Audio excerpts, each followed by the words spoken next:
I'd like to look at Johann Sebastian Bach's Bourrée from his E minor lute suite. I've moved it to D minor, and it's a part of our Lines in D minor series, which is ongoing.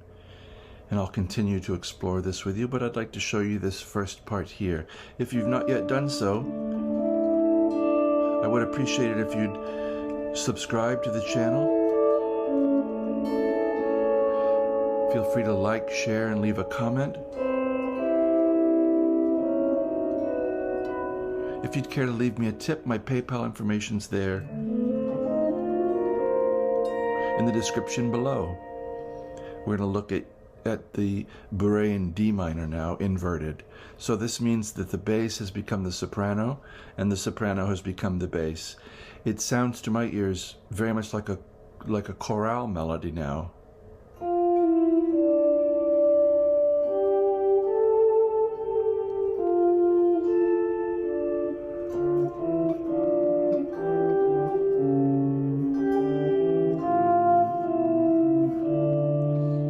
The upper line becomes very placid, and the bass line becomes active, which is some of the fun of trying to improvise in this style, is getting active bass.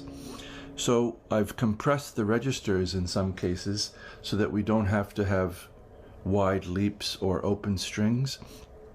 I've tried to put it all so that it's very playable within the hand. So our first move then, 10 and 10, D and F, 6th and 3rd strings at the 10th fret. And these lines are going to go in contrary motion, as they did before when they weren't inverted. D and F, E and E, F and D, 10 and 10, 7 and 9, 8 and 7. I'm using 3rd finger, little finger, 1st finger, little finger, and then 2nd and 1st finger.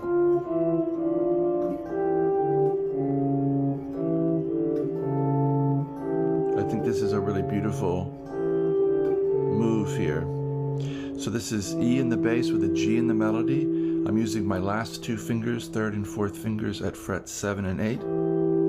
We walk down a whole step while holding that G, walk down to 5, D, and it's becoming a little A7 chord, C sharp and A.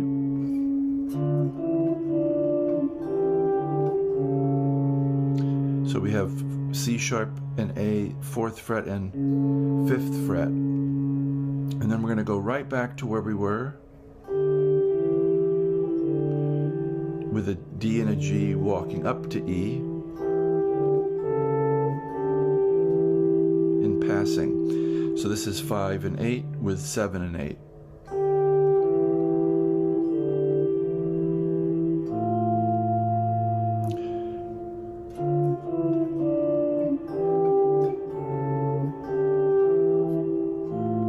And now I think this voicing is really nice. So we have A and F, so it's a D minor chord in 2nd inversion now. 5 and 6. Then we get B and E, 7 and 9, coalescing into a A7 chord. So this is a melodic minor line.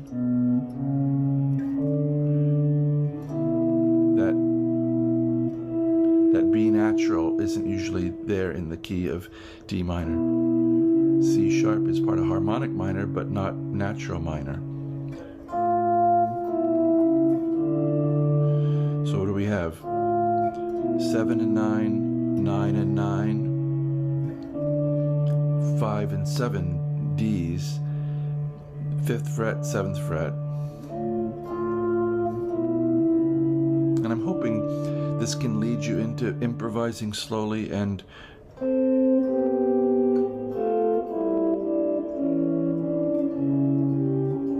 looking for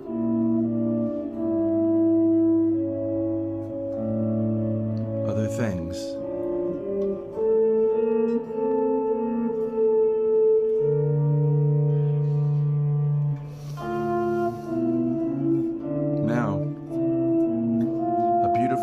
C7 to F. This is where it really sounds like a chorale to me. 8 and 9, string 6 and 3. Drop the bass. So we have a root position and third inversion C7. Going to A and F at the 5th and 6th frets. So this is,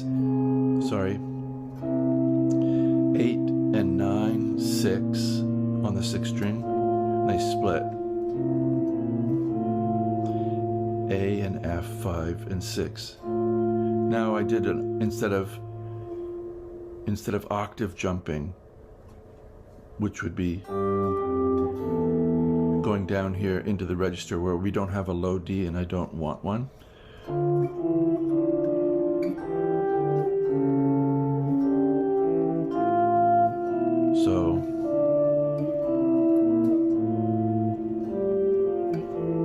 So instead of that, I've compressed the register so the G's are doubled here.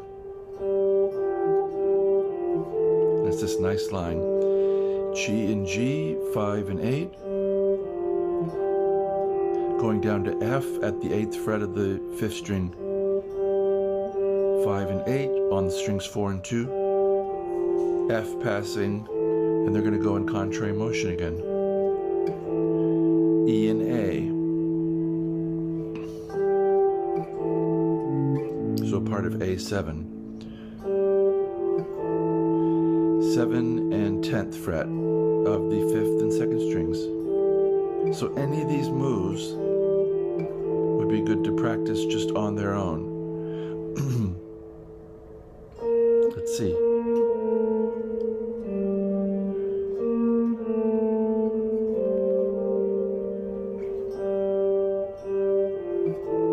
So the formula is the bass is going down 2 steps and the melody's rising a step.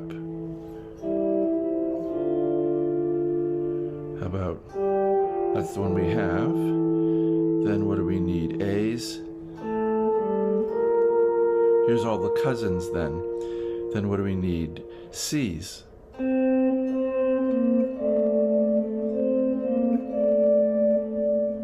Let's see, it's E's. So this is the way to take something through the key and work out the, I think of them as the cousins and the neighbors. So we were there, and now we're going to have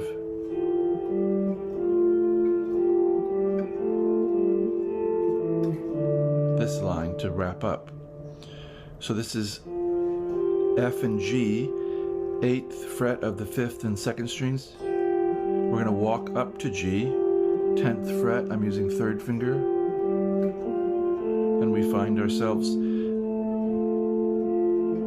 at a little, you could think of this as D minor in 2nd inversion with the A in the bass. 7 and 10.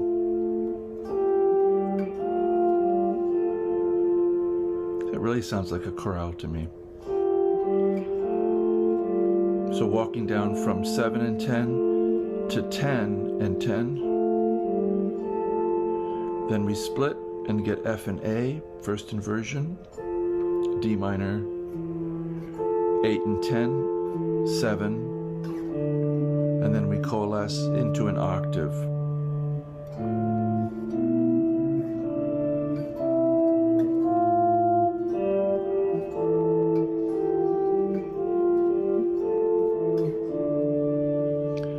So I hope this has been fun. Turn your ears upside down. Maybe take a piece of music that you love that has very solid counterpoint and see if you can flip it and if it works the same. It's a fascinating study. Bach is endlessly fascinating.